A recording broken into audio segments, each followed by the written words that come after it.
You sure do meet some weird characters working construction. There was a guy that I worked with a couple of years ago who is known around site simply as Stinky. Now, Stinky does not do this man justice. The horror that he inflicted on our olfactory systems is frankly criminal. Like, imagine if you didn't shower for 8 months and didn't wipe after you used the restroom. It's indescribable how bad this man smelled. He could air out an entire floor of a project. His stench wouldn't leave a room for 30 minutes after he left the room. It was the ghost of Stinky's past. He was also extremely difficult to work with and very grumpy.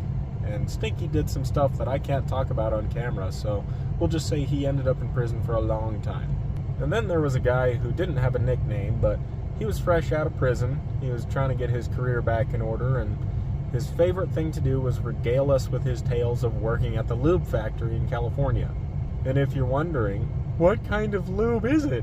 It's exactly the kind of lube you're thinking. We would just be working on something, he'd start talking about the lube factory and say, a rat would fall in there, we'd just scoop it out and ship the stuff out anyway. Yeah, one time for my birthday, they gave me a 3,500-gallon bucket to take home. As far as I know, he stayed out of prison, but I don't want to work with him again. Then there was a guy I worked with, he was a journeyman, and we didn't get along very well.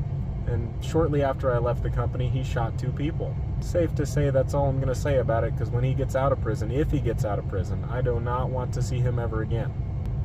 Sure is some good times on the construction site.